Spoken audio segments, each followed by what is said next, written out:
Hello students.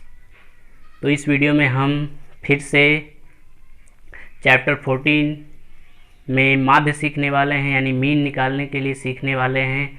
लेकिन इस बार दूसरी मेथड से हम लोग सीखेंगे, बाय एज्यूम्ड मीन मेथड, यानी कि कल्पित माध्य विधि।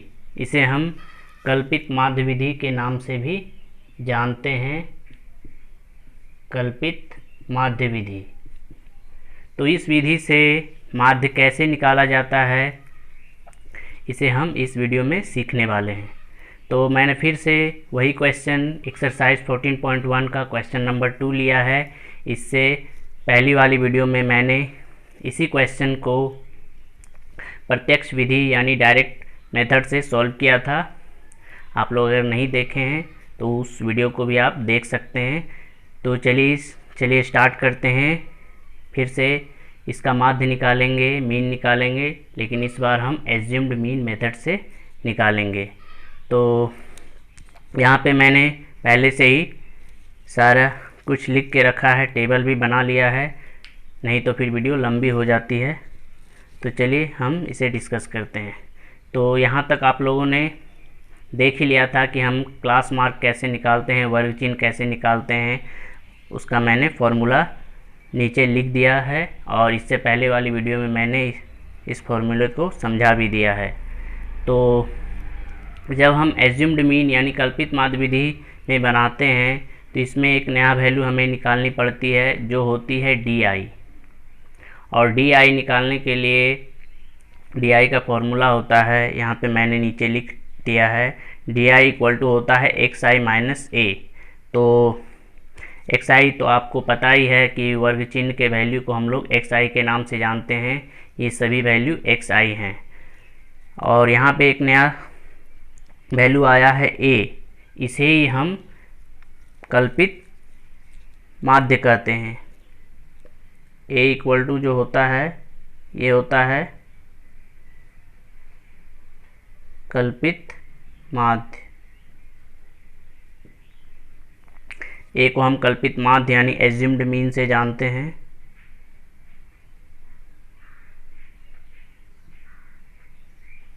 Assumed mean. तो ये इसकी वैल्यू हमें कैसे लेनी होती है, इसे हम देखेंगे। तो ये जो ए होती है, इसे आप किसी भी एक्स आई को आप ए जो है ए का वैल्यू ले सकते हैं। इसमें से किसी भी वैल्यू को आप ए का वैल्यू ले सकते हैं। मोस्टली हम लोग जो है ज़्यादातर बीच वाले वैल्यू को ए लेते हैं। तो यहाँ पे आप देख सकते हैं 1 2 3 4 5 है, ये 5 वैल्यू है। तो इसका सेंटर जो होगा, बीच वाला वैल्यू ये होगा। तो ये हमारा जो है ए का वैल्यू होगा। आप इसे भी ए लेके बना सकते हैं, इसे भी किसी भी वैल्यू को ए लेके बना सकते हैं। तो इसमें कोई प्रॉब्लम नहीं है, बना सकते हैं। अगर वैल्यू यहाँ 6 होती, यहाँ भी कोई वैल्यू होता, तो दो हमें बीच में मिलते, दो वैल्यू हमें बीच में मिलते, तो हमें किसे ए लेके बनाना है, तो आप दोनों में से किसी को भी आप ए मान के बना सकते हैं। तो चलिए अब यहाँ पे वैल्यू को हम लिखते हैं। डी का वैल्यू कैसे निकाला जाता है, आप लोग यहाँ देख सकते हैं। डी के फॉर्मूले में एक्स आई माइनस ए है, यानी जो एक्स आई का वैल्यू है उसमें हम ए को सब्ट्रैक्ट करते जाएंगे, घटाते जाएंगे, तो हमें जो है डी का वैल्यू मिलता चला जाएगा। तो पहला एक्स आई का जो वैल्यू है 110 है, और इसमें हमें ए माइनस करना है। ए का वैल्यू हमने लिया है 150। तो 150 लिया है, तो हमें 110 में से 150 माइनस करना है। तो ये छोटी वैल्यू है, ये बड़ी वैल्यू है। छोटी में हम लोग बड़ी वैल्यू माइनस करते हैं तो हमें नेगेटिव वैल्यू मिलती है, यानी ऋणात्मक मान मिलता है। तो 110 में से जब हम 150 को घटाएंगे तो हमें कितने मिलेंगे, तो माइनस में मिलेंगे 40। दूसरे वैल्यू को हम सब्ट्रैक्ट करेंगे 130 में से 150, तो हमें मिलेंगे माइनस में 20। और यहाँ का वैल्यू एक्स आई भी 150 है और ए को भी मैंने 150 ही लिया है, तो दोनों वैल्यू आपस में घट के 0 हो जाएंगे। अब जो है, अब एक्स आई ये है और ए का वैल्यू ये है। अब ये हम अब यहाँ हम देखेंगे कि ये बड़ी वैल्यू है और ये छोटी वैल्यू है। तो 170 में 150 माइनस करेंगे तो हमारे पास पॉजिटिव यानी धनात्मक मान आएंगे 20। फिर 190 में 150 माइनस करेंगे तो फिर से हमें पॉजिटिव वैल्यू मिलेंगे 40। तो यहाँ आप देख सकते हैं कि जहाँ पे मैंने a माना है उसके सामने 0 है और उसके बाद -20 -40 ऊपर है, उसके नीचे प्लस में 20 प्लस 40 नीचे है। अब हमें fi और di को मल्टीप्लाई करना है। तो आप देख सकते हैं ये वैल्यू fi का वैल्यू है और यहाँ पे जो मैंने वैल्यू निकाला है वो di का वैल्यू है। तो अब हमें इस fi को इस di से मल्टीप्लाई करके यहाँ पे लिखना है। तो चलिए मल्टीप्लाई करके लिखते हैं। इन दोनों वैल्यू को मल्टीप्लाई करना है, याद रखेंगे fi और di को। तो 12 का टेबल 4 बार पढ़ेंगे, 12 चौके 48 होगा, तो माइनस में 48 और इसका एक 0 लगाएंगे। फिर इन दोनों को मल्टीप्लाई करेंगे, 14 का टेबल 2 बार, 14 दूनी 28 और एक 0। 8 को 0 से मल्टीप्लाई करेंगे तो ये तो 0 हो जाएंगे। फिर इन दोनों को मल्टीप्लाई करेंगे तो 6 2 जा 12 और एक 0। फिर 10 को 40 से मल्टीप्लाई करेंगे तो 400 हो जाएंगे। अब हमें यहाँ पे सिग्मा fi और di का वैल्यू निकालना है। तो ये वैल्यू कैसे निकलेगी, तो यहाँ पे सारे वैल्यू को ऐड करके, मैंने पहले भी बताया है कि सिग्मा का मतलब होता है ऐड करना। तो किसको ऐड करना है, fi और di के जितने भी वैल्यू हैं यहाँ पे सभी को ऐड करना है। तो यहाँ पे देख सकते हैं दो दो वैल्यू पॉजिटिव है, दो वैल्यू नेगेटिव है। तो पहले इन दोनों को ऐड करेंगे, तो इन दोनों को ऐड करने से हमें मिलेंगे 520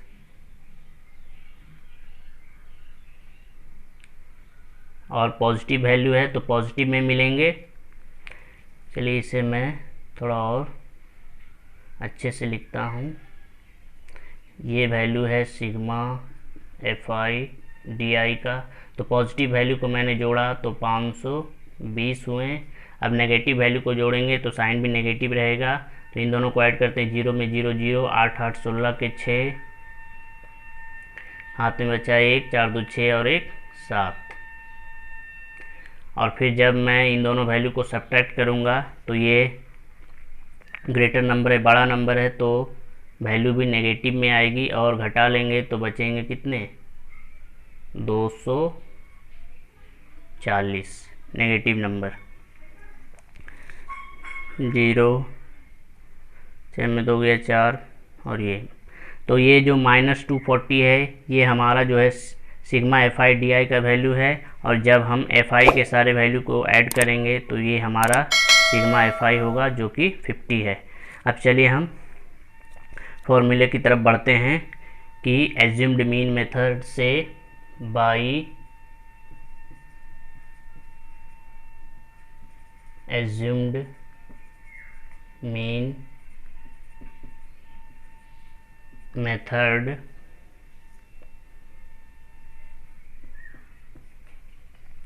मीन निकालने का जो फॉर्मूला है,